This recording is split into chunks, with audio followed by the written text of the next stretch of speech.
사이코패스 같았던 조카 결국 가족을 파괴했습니다. 22 여대생이에요.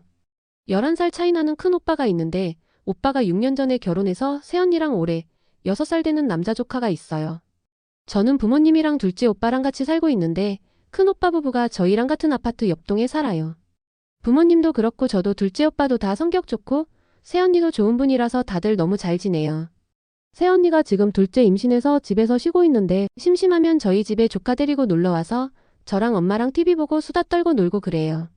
제가 고등학생 때 조카가 생겨서 뭔가 너무 신기하고 제가 막내였는데 조카 생기니까 막내 동생 생긴 느낌도 나고 그래서 조카를 너무 이뻐했어요. 부모님도 첫 손주니까 새언니가 조카 낳고 2년간 다시 일할 때까지 조카 맨날 돌봐주고 저도 조카랑 좀 더 있고 싶어서 조카가 집에 오는 날이면 집에 일찍 들어갈 정도로 너무 이뻐했어요.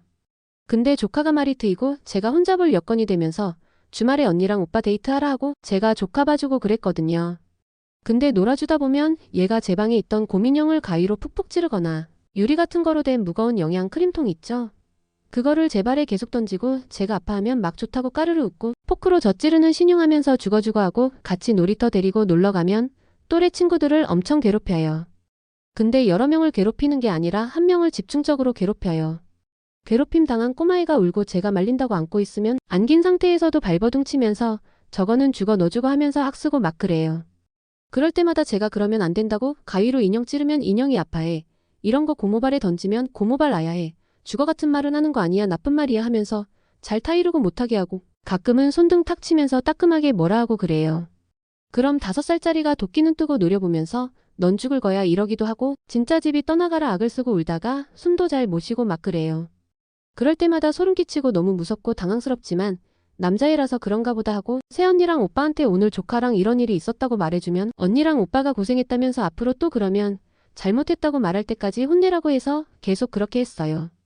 언니랑 오빠도 조카 딱 붙잡고 따끔하게 혼내고 의자에 앉혀서 혼자 반성하기도 하고 절대 오냐오냐 키우지는 않았어요. 근데 저희 집에 말티즈 2마리가 있었는데 한 마리가 얼마 전에 새끼 3마리를 출산했어요. 출산하면 예민해지니까 안 쓰는 방 하나를 강아지 방으로 두고 가족들 웬만하면 거기 안 들어가고 그랬거든요.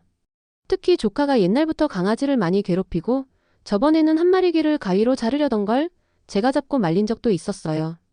귀에 살짝 상처가 나긴 했지만 크게 다치진 않았어요. 그래도 그때도 혼내고 왜 이런 행동을 하면 안 되는지 조근조근 설명해주고 끝냈었죠. 여튼 조카가 좀 폭력적인 성향이 있다는 걸 제가 알기 때문에 조카가 집에 놀러오면 요즘 엄청 주의 기울이고 강아지 주변에는 얼씬도 못하게 했어요.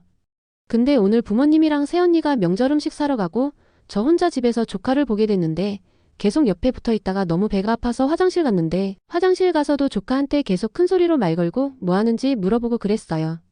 근데 조카가 갑자기 인형 놀이를 할 거라 하길래 인형 아프게 하지 말고 아이 이쁘다 해줘야 해 했습니다. 근데 가만히 생각해보니까 남자애라서 인형 놀이는 잘하지도 않았고 오늘 가지고 온 장난감 중에 인형도 없었고 로봇만 가지고 왔는데 평소에 로봇 가지고 논다 하지 인형 놀이 한다고 안 하거든요. 제 방에 제 인형이 몇 개 있긴 하지만 그거 가지고는 안 놀거든요. 그래서 이상해서 큰 소리로 이름 불렀는데 대답을 안 하더라고요. 그래서 빨리 나가보니까 거실이랑 애가 있어야 할 방에 애가 없는 거예요. 저희 집이 60평대 아파트인데 제가 있던 화장실이랑 강아지 방이랑 끝과 끝이에요. 그래서 혹시나 싶어서 강아지 있는 방으로 달려가 봤는데 조카가 새끼 강아지 한 마리 몸통을 발로 완전 꽉 밟고 있고 한 마리는 멀쩡한지 꾸물거리고 있고 한 마리는 바닥에 널브러져 있고 어미개는 어쩔 줄 몰라서 그 주변을 왔다 갔다 하면서 허둥거리고 있는 거예요. 너무 놀래서 소리 지르고 조카 밀치고 강아지 확인해보니까 밟고 있던 애는 숨 넘어갈라 하고 널브러져 있는 애는 이미 호흡이 없고 너무 놀래서 조카 뺨 2대 세게 때리고 오빠랑 엄마한테 전화 걸어서 말했어요. 가족들 다 집에 달려오고 강아지들 데리고 병원 가고 그랬는데 2마리는 결국 죽었어요. 한 마리는 밟아서 그런 거고 한 마리는 벽에 던진 거래요. 저 완전 펑펑 울고 부모님도 당황해서 어쩔 줄 몰라 하시고 새언니는 조카가 그랬다는 거에 너무 놀라서 울다가 실신하고 오빠도 할 말을 잃었는지 지금 가족들 다 멍한 상태예요. 조카만 그런 가족들 사이에서 혼자 해맑게 놀고 있고 아까 언니랑 오빠가 혼내니까 또 빽 울다가 언니 실신하고 오빠도 막막해서 어떻게 해야 하나 생각한다고 가만히 냅두니까 울음 딱 그치더니 언제 그랬냐는 듯 노는 꼴 보니까 제가 화가 나 미칠 것 같아서 지금 방에 들어와서 울면서 글 씁니다. 아무리 봐도 조카가 정상은 아닌 것 같아요. 며칠 있으면 설이라고 가족들 다 들떠서 음식 준비하고 옷도 사고 행복했었는데 이게 무슨 일인가 싶어요. 조카가 너무 원망스럽고 강아지들이 너무 가여워요. 그 쪼매난 것들이 얼마나 아프고 무서웠을까 생각하면 지금 당장 나가서 조카한테 뭐라고 하고 싶은데 그런다고 알아듣는 것도 아니고 새언니랑 오빠도 지금 어떻게 해야 하나 막막해하네요. 새언니는 임신까지 했는데 혹시 언니가 스트레스 받아서 몸도 안 좋아질까봐 걱정도 되고 가족 일이라서 어디 하소연하기도 좀 그래서 울면서 여기에 글 써요. 너무 화나고 답답하고 한편으로는 조카가 안쓰럽기도 하고 복합적인 마음이에요. 조카가 정상은 아닌 것 같죠? 보통 그 나이 또래 애들은 좀 성격이 괴팍하면 저러기도 하나요? 죄의식이나 그런 걸 몰라서 그런가요? 추가 글입니다. 4년이 지났습니다. 4년 전에 조카가 아기 강아지 2마리를 죽여서 글을 쓴 적이 있었어요. 4년 사이에 많은 일이 있었습니다. 당시 새언니가 둘째 조카를 임신 중이었고 16주 차였어요. 오빠 부부가 조카를 데리고 아동 심리상담부터 대학 병원들도 다니며 뇌검사도 하고 사방팔방으로 조카를 위해 노력했는데 알고 보니 조카는 전두엽에 문제가 있더라고요. 선천적인지 후천적인지는 모르겠으나 아마 후천적으로 뇌에 경미한 손상을 받아서 그랬을 것 같다고 하더랍니다.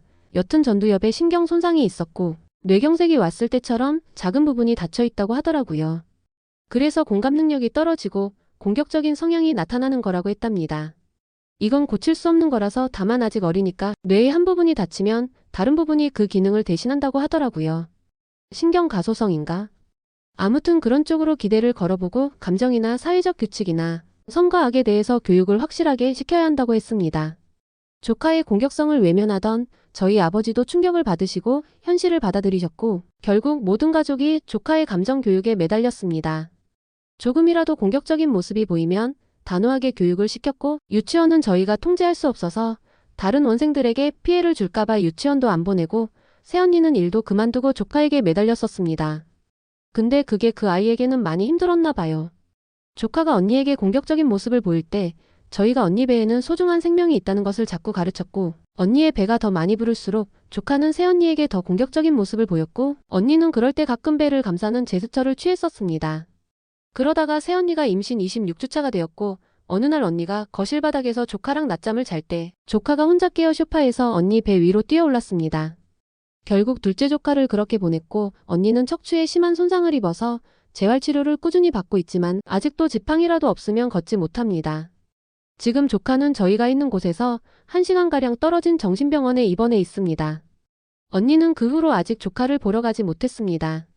새언니는 허리를 다치고 다리를 절고 둘째를 떠나보낸 것으로 모자라서 어떻게 보면 첫째도 잃은 것이고 그 충격으로 말을 많이 더듬게 되었고 기억력도 많이 안 좋아졌고 저희 오빠는 공황장애가 생겼고 그런 오빠 부부를 부모님이 챙기기 위해 그리고 다리가 불편한 언니를 위해 가족 모두 좀 큰 전원주택으로 이사했습니다.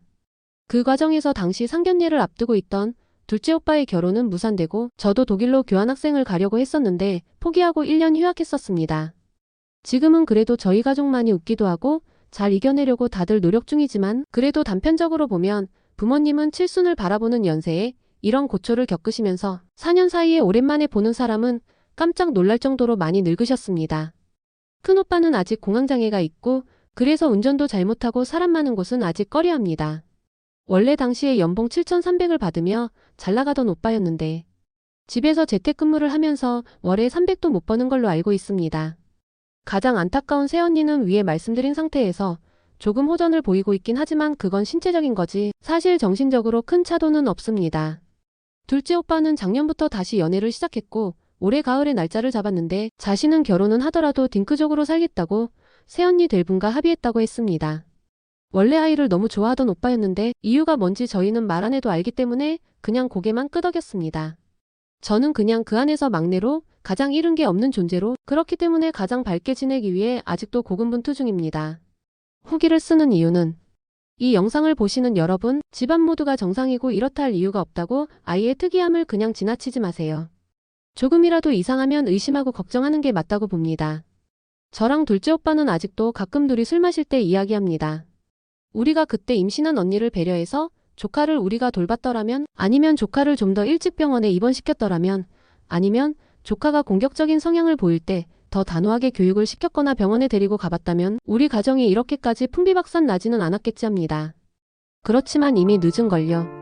아무튼 4년 전에 걱정해주시고 조언해주셔서 감사했으며 여러분들의 가정에 건강과 행복이 가득하길 기원드립니다.